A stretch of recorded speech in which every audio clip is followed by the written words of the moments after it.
Hey everyone, today we are going to be evaluating more algebraic expressions, but you can see that today we're going to include those negative values in there. Lots of negative signs, lots of minus signs, lots of negatives in our replacement. So when we put the values in for the variables, there's going to be lots of negatives going on. So we'll have to remember those negative operations with integers. So remember I showed you how to use the 7, so plus, plus, plus.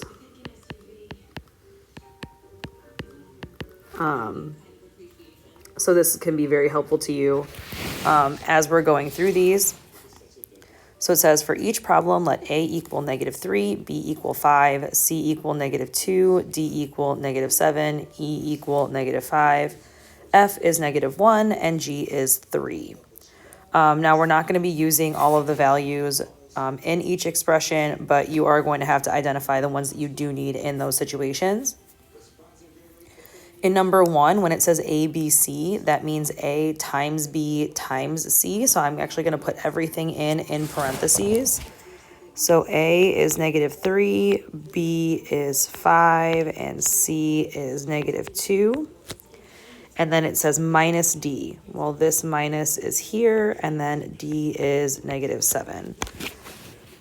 Yesterday, when I substituted into addition and subtraction, I did not include parentheses, but we were not using negative integers at that point. When there are negatives involved, I do use the parentheses to show especially that double negative.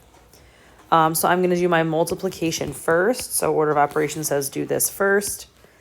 So a negative times a negative is going to be a positive. So these two negatives are going to end up going away. 3 times 5 is 15. Times 2 is 30. This minus negative is going to become a plus positive, so 30 plus 7 is 37. Number 2 is A times E, so -3 times -5.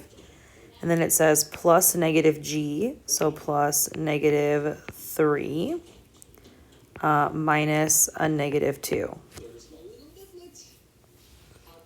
So -3 times -5 is positive 15 plus -3, and this is going to be plus 2. So 15 plus -3 is 12, and 12 plus 2 is 14. Number 3, I still need those numbers up here. Number 3, I'm going to have -1 plus -2 times, and then E is -5 plus -3 minus 3. So -1, plus -2 times -8, because -5 plus -3 is -8. Minus 3. Now I'm going to multiply, so -1 plus 16 minus 3.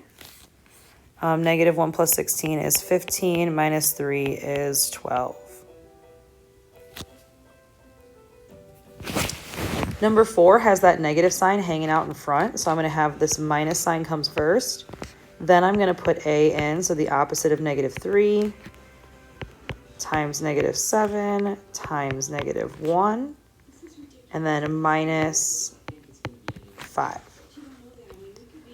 So a negative times a negative is a positive. A negative times another negative is going to be a positive. So this whole first expression is going to come out positive. It's going to be 21, and then minus 5 is 16.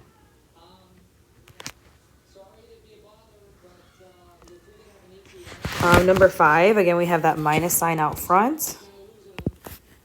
A is -3, B is 5, E is -5, and then D is -7. So here I'm going to evaluate this first, so the opposite, and then I'm going to have -15 on top, -5 on the bottom, plus -7. these negatives are going to become positive, and then this one is going to make it back into a -3 plus -7, and then the answer is going to be -10. Number 6, so my last one here, I'm going to start with A, so -3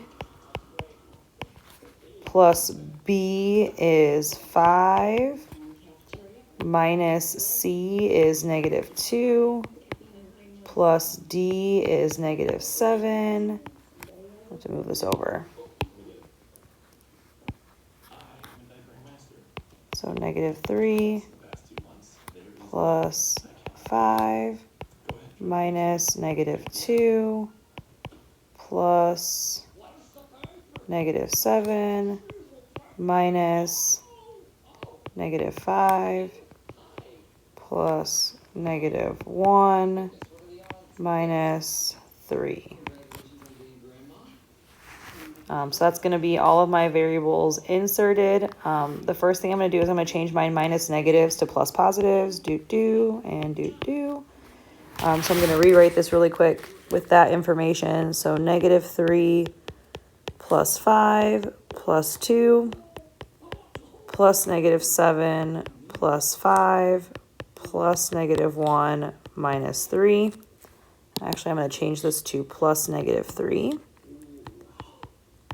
because minus is the same as plus the opposite. So just to be consistent, I'm going to combine all my negatives together. So -3, -7, -1, and -3 is going to be -10, 14. And then 5 plus 2 plus 5 is going to be 12. So my answer here is going to be -2. Now, the reason why I did this one in this way is because from left to right, if I have all addition, which I do, I have all those plus signs, I can combine in any order that I want, just like when we did operations with integers. This section is more to help you with how to input those negative numbers into the expressions, and also deal with, okay, what happens when I multiply negatives, what happens when it's minus a negative, and just those more difficult and complicated expressions. Again, we're still following the order of operations. We're still coming down to a single answer at the end.